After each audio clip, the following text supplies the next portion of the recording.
Pemirsa, kita masih bersama Indonesia Lawyers Club. Sekarang kita mintakan pendapat dari Romo Frans Magnus Suseno. Terima kasih Pak Karni.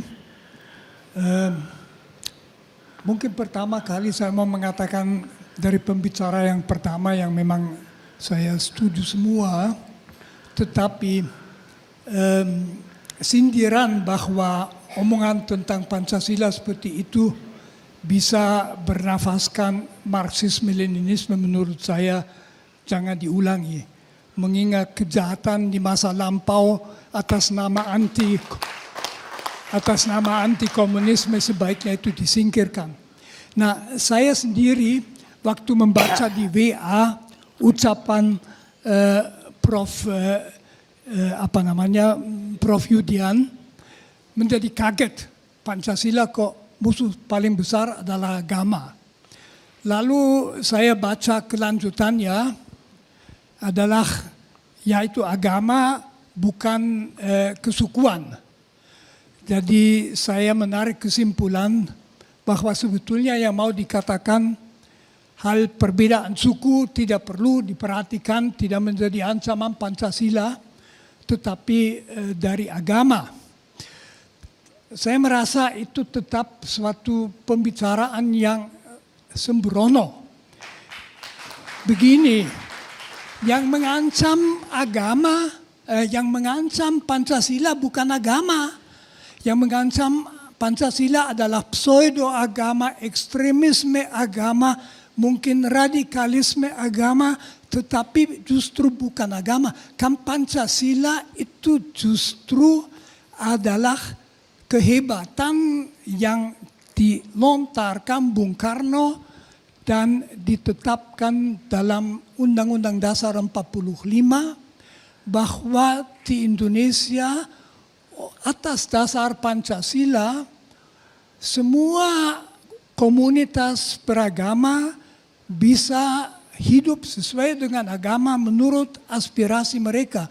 Jadi tidak perlu menjadi kurang Katolik untuk menjadi orang Pancasilais, tidak perlu kurang Islam menjadi orang Pancasilais. Nah, kalau dikatakan agama itu memusuhi Pancasila, ya itu malah membongkar maksud sebenarnya dari Pancasila. Pancasila itu bukan kompromi antara sekularisme dan agama. Pancasila itu tidak sekularis. Pancasila itu kenegaraan yang religius yang memungkinkan bahwa semua agama tanpa memotong apapun dari mereka bisa hidup bersama dan membangun Indonesia bersama. Nah, masalahnya adalah kalau ada kelompok yang ekstrem, yang juga tidak mengerti bahwa agamanya sendiri menuntut keterbukaan bagi yang berbeda, itu tentu mengancam Pancasila. Pancasila menuntut bahwa semua komunitas beragama bersedia saling menerima. Nah, saya mengharapkan bahwa Ketua BPIP mempunyai suatu bahasa yang sudah jelas. Kalau pada seorang teman saya bilang jangan kamu lawankan agama dengan Pancasila, tapi ekstremisme agama itu oke. Tapi dalam posisi ini mestinya disadari bahwa kita tidak pernah melawankan Pancasila dengan agama. Itu bisa menimbulkan segala macam reaksi. Ini saja. Makasih.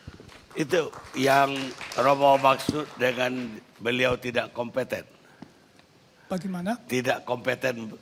Romo Menurut maksud. saya bicara seperti itu menunjukkan tidak cukup kompeten. Karena di dalam posisi itu orang sudah harus menginternalisasikan bahwa agama tidak dilawankan dengan Pancasila. Jadi tidak perlu orang lain mengatakan tambah ekstremisme dan sebagainya. Iya, itu pada orang biasa ya begitu, tetapi tidak di dalam posisi ini.